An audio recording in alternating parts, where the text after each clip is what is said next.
Vamos a ver un ejemplo. Ahorita estamos a la puerta de otro conflicto entre poderes del Estado. La Asamblea la semana que viene va a aprobar un decreto ley donde se le ordena al Consejo Supremo Electoral que tiene que hacer las elecciones de acuerdo a lo que la Constitución dice. Consejo Supremo Electoral y el partido de gobierno estamos claros que van a recurrir de amparo ante la Corte Suprema de Justicia. La Corte Suprema de Justicia, que está influenciada, pongámosle, por un partido, el partido de gobierno, lo más probable es que si se prestan unos magistrados liberales, van a votar a favor del Consejo Supremo Electoral. Entonces el Poder Legislativo, a la oposición del Poder Legislativo, le van a quedar dos caminos. O se la tragan la píldora, y eso significa que las elecciones se van a poder suspender cuando le dé la regalada gana al Consejo Supremo Electoral, o paralizan la Asamblea. Hasta que esto se convierta en un conflicto grande, nacional e internacional. Y en el internacional, alguien tiene que echarse para atrás.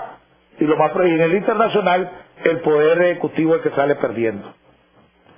Entonces, ahí donde viene. Cuando esté este conflicto, y si decide la oposición pararse en firme y paralizar la Asamblea para hacer prevalecer sus derechos y los derechos de los que creemos que el Consejo Supremo Electoral no tiene la potestad de suspender las elecciones, entonces aquí los organismos de la sociedad civil pueden tomar dos caminos: respaldar a la Asamblea, a la oposición en la Asamblea Nacional, o hacer señalamientos como el que acabas de decir vos, que decir sabotear. Entonces, la que queremos, ¿la queremos o no queremos? Mira, ayer lo decía antier lo decía la doctora Hooker cuando se le preguntaba sobre los costeños y su derecho al voto.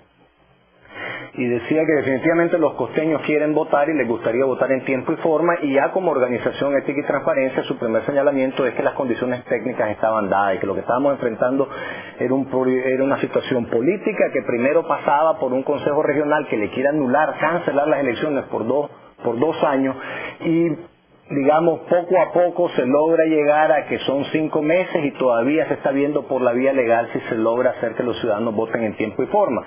Pero dice la doctora, todo esto a final de cuentas de inicio a fin tiene dos cosas. Uno, es una crisis ficticia. No debería estar nuestro país y nuestras regiones debatiendo sobre si se le pisotean los derechos o no a los costeños. Y encima de eso, una vez que esto pasa, todavía sigue la desatención a los temas fundamentales de la costa, que son los mismos del país en general, nada más que más agravados. Entonces tenemos unos elementos de una crisis política. Lo que pasa es que aparte de apostar a que esta crisis política se resuelva por las vías institucionales, con la debida presión, porque eso es elemental en una democracia de parte de todos los sectores vivos, pero por otra parte siempre nos está ocurriendo que a la hora de una crisis política continúan, que por lo general son de origen ficticio como este, no es que pasó alguna cosa, sino que sencillamente se inventó una crisis.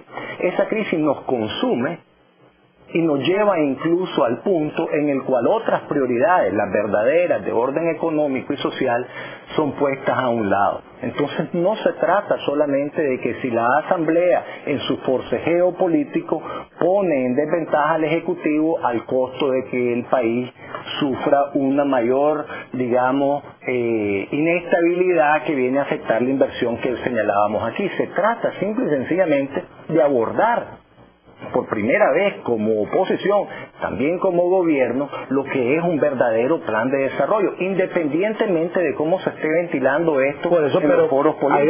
Ahí donde entran ¿quién origina la crisis? Hay una crisis, sí. ¿Quién se origina? Quien origina la crisis, por lo general es el que tiene mayor posibilidad de que la crisis desaparezca, ¿verdad? Y uno de los párrafos, porque uno de los párrafos más fuertes que yo vi en esto es el siguiente, dice: es lamentable es la confusión que el Ejecutivo quiere hacer de la unidad y reconciliación a lo que se comprometió por la sumisión y la incondicionalidad a sus dictados. poniendo en evidencia una vocación donde se entroniza el autoritarismo y la descalificación, y donde se divide y destruye, situación que se agrava cuando traslucen las ansias de poder y se percibe por la falta de transparencia el ánimo de lucro personal y partidario, igual o superior al de los gobiernos anteriores. Este es uno de los párrafos más fuertes que yo he visto que vi en este pronunciamiento, porque aquí están haciendo señalamientos de corrupción, están haciendo señalamientos de indicios de dictadura, están haciendo una vocación donde se entroniza el autoritarismo y la descalificación, y donde se divide y se destruye. Hombre, yo respaldo ese párrafo, pero me gustaría que ampliáramos. Bueno, vamos por parte. Primero, esta parte de unidad y reconciliación, que es un compromiso de gobierno, definitivamente ha sido sustituida por la invitación a la sumisión y la incondicionalidad de sus dictados. Podemos hablar desde la forma en que se reestructura y se recompone el COMPES. No necesariamente podemos estar hablando de marginalizar, estamos hablando de incluso demonizar a las personas que piensan diferente. Por ejemplo, en Ética y Transparencia, una organización que llega a los 12.000 voluntarios, habemos muchas personas que simpatizamos con el Frente Sandinista, habemos muchas personas que no simpatizamos con el Frente Sandinista, y lo que hay es un total de todas las personas que participan en Ética y Transparencia que quieren lo mejor para el país, y uno tiene que encontrar el espacio para que la gente opine y participe sin el descalificatorio de que si la línea vertical no es aceptada, inmediatamente uno pasa al plano de enemigo, y esto significa no tener oportunidad de participación política. Eso se observa. Los mismos consejos de participación ciudadana y la preeminencia, el Estado único incluso que le confiere el Ejecutivo, y eso viene a deteriorar las condiciones democráticas. Para darte solamente un ejemplo, podríamos encontrar otro. Ahora, la vocación de autoritarismo y descalificación, bueno, en ese sentido podría hablarse de hasta cierto punto de un camino de dos vías, porque hay una cuestión bastante polarizada en el país, pero la responsabilidad fundamental la tiene el Poder Ejecutivo, es decir, encontrar en un espacio, digamos, que pudiera ser el argumento del Ejecutivo, que también se le descalifica con frecuencia, la respuesta la tiene que dar el Ejecutivo, abriendo esos espacios y abandonando ese discurso confrontativo y descalificativo, aceptando que uno de los grandes haberes que tiene este país y que le corresponde a este gobierno preservar es la libertad de expresión, y la libertad de expresión solo se conoce cuando es crítica. Cuando ya es para alabarlo y vitorear al partido de gobierno, eso no es una muestra de libertad de expresión, porque eso no requiere absolutamente ninguna tolerancia. Entonces, en ese sentido, también vemos el caso de la prensa, el caso tuyo, diferentes presiones que reciben diferentes sectores, los sabotajes a la radio, los sabotajes a la radio.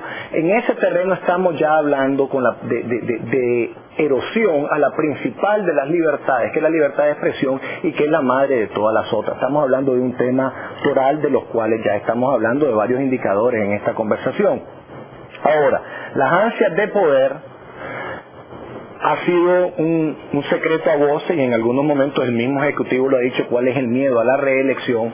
Tenemos que, en el fondo de todo esto se viene platicando desde hace varios años por encontrar mecanismos de continuismo en el poder. Esto no es pecado propio de este gobierno.